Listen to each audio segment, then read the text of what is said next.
A gente teve um bom resultado aí no mês de agosto, uma deflação de 0,02% aí na variação mensal.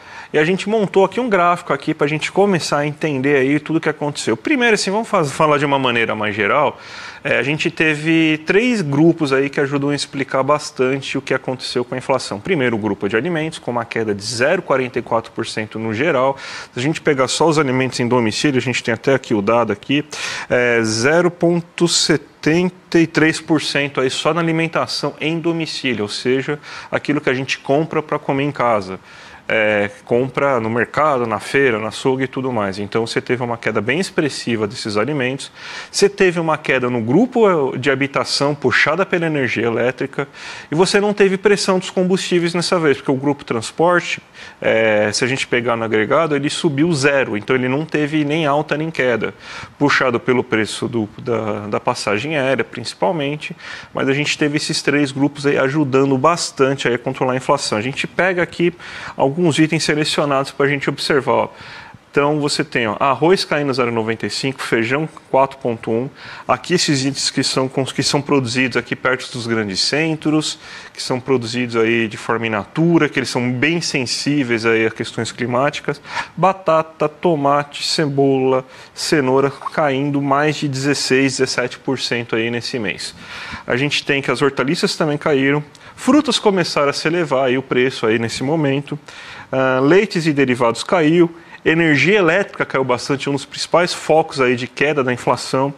A gasolina teve uma leve queda, o etanol teve uma leve baixa, e o óleo diesel teve uma leve alta aqui. Problemas que surgiram em relação a isso.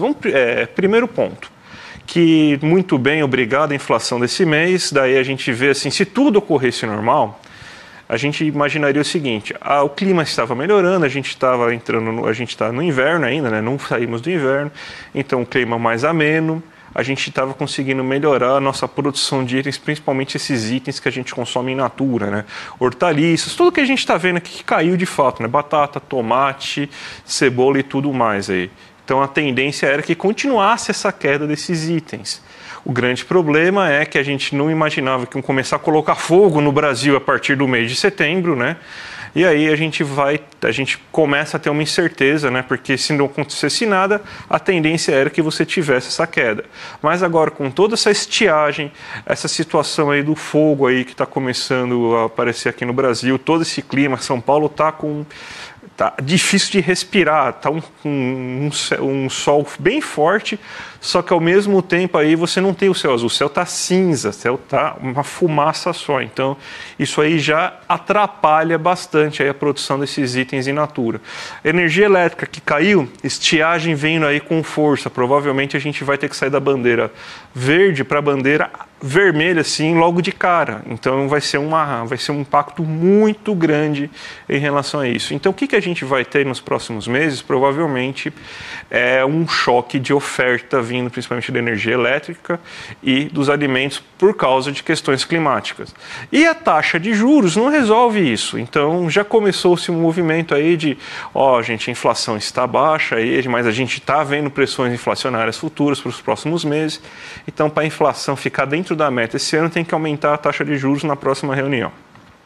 Primeiro que todo economista sempre falou que taxa de juros, política monetária tem efeitos aí que começam a acontecer a partir de 6 a 9 meses aí depois da sua implementação. Então, se tiver um aumento de taxa de juros vai demorar aí um certo tempo, é só para o ano que vem que vai ter esse efeito. Então, o primeiro ponto aí, se é para fazer a inflação chegar no centro da meta esse ano, esse aumento de taxa de juros aí não vai ter nenhum efeito. Segundo ponto, a gente vai ter que a gente não tem como controlar a inflação de alimentos e da energia elétrica, então a gente vai ter que controlar outros itens que continuam caros. Então, tem que aumentar a taxa de juros. Então, vamos traduzir o que significa isso? É o seguinte, não tem como a gente fazer baixar o preço do arroz, então a gente tem que baixar o preço do salão de beleza, a gente tem que baixar o preço do encanador, a gente tem que baixar o preço aí do barzinho, do cinema, do restaurante que você vai. E como a gente faz isso? Fazendo com que as pessoas consumam menos isso. Então, é basicamente o seguinte que eles estão falando, não dá para a gente baixar o preço do arroz, então a gente tem que aumentar o desemprego, reduzir a renda do trabalhador, para controlar a inflação. Ou seja, no lombo de quem que vai controlar a inflação? É no lombo do trabalhador. Então, quando ele aumenta essa taxa de juros, e aí é bom a gente ficar atento, porque eles falam termos muito técnicos, muito bonitos, né?